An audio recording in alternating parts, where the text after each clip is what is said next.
নমস্কার, world news Bangla চ্যানেলে আপনাদের স্বাগত। স্কুল সার্ভিস কমিশনের এসএলএসটি 2025 কলকাতা হাইকোর্টের নির্দেশে হস্তক্ষেপ করল না সুপ্রিম কোর্ট। শীর্ষ আদালত স্পষ্ট জানিয়েছে, সকল চাকরি প্রার্থীকে বয়সে ছাড় দেওয়া যাবে না, তবে মানবিক কারণ থাকলে ব্যতিক্রম করা যেতে পারে।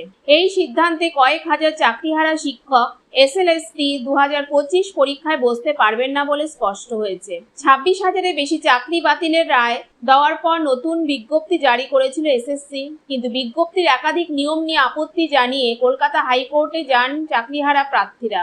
তাদের দাবি ছিল 2016 সালের মতোই বিজ্ঞপ্তি প্রকাশ করা উচিত, যাতে বয়সসীমা, শূন্য পদ সংখ্যা এবং নম্বরের নিয়মে পুরনো শর্ত বজায় থাকে। কিন্তু বিচারপতি সৌমেন সেন এবং বিচারপতি স্মিতা দাসের বেঞ্চ জানিয়ে দেয়, কমিশনের বিজ্ঞপ্তিতে হস্তক্ষেপ করা যাবে না। আদালতের মতে দ্রুত শূন্যপদ পূরণই এখন সবচেয়ে জরুরি, নইলে আরও জটিলতাও তৈরি হতে পারে। এই রায়ের বিরুদ্ধেই সুপ্রিম কোর্টে যান মামলাকারীরা। শুক্রবার বিচারপতি সঞ্জয় কুমার ও বিচারপতি সতীশ চন্দ্র শর্মার বেঞ্চ জানায়, পূর্ববর্তী রায়ে বলা হয়েছিল সবাইকে বয়সের ছাড় দেওয়া যাবে না, তবে ক্যান্সার আক্রান্ত শিক্ষক সোমা রায়ের মতো বিশেষ পরিস্থিতিতে ব্যতিক্রম হতে পারে। অর্থাৎ এসএলএসটি 2025-এ মানবিক কারণ ছাড়া বয়সের ছাড় মিলবে না। প্রার্থীদের অভিযোগ ছিল, নতুন বিজ্ঞপ্তিতে মুখ্যমন্ত্রীর ঘোষণার পরেও বয়সের ছাড়ের ক্ষেত্রে সীমাবদ্ধতা রাখা হয়েছে।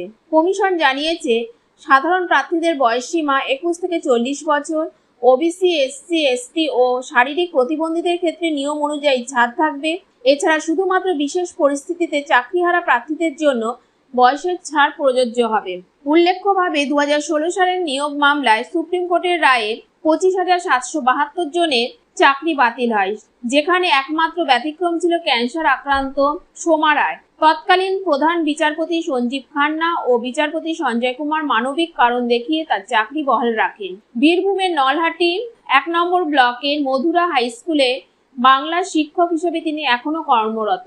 এই সিদ্ধান্তে স্পষ্ট, এসএলএসটি 2025 পরীক্ষায় সবাইকে বয়সের ছাড়ে সুযোগ দেওয়া হবে না, ফলে বহু চাকরিহারা শিক্ষক আবারও নিয়োগ প্রক্রিয়া থেকে বাদ করবেন। সুপ্রিম কোর্টের এই অবস্থা নিয়োগ প্রক্রিয়ায় গতি আনলেও বঞ্চিত প্রার্থীদের জন্য তা বড় ধাক্কা হয়ে দাঁড়ালো। এই পরিস্থিতিতে সবচেয়ে ভালো পরামর্শ, ভুল তথ্য ভেসে না গিয়ে শুধুমাত্র WBSSC এবং আদালতের অফিসিয়াল সোর্স দেখুন। যে কোনো আপডেট আসলেই আমরা আপনাদের জানাতে থাকবো।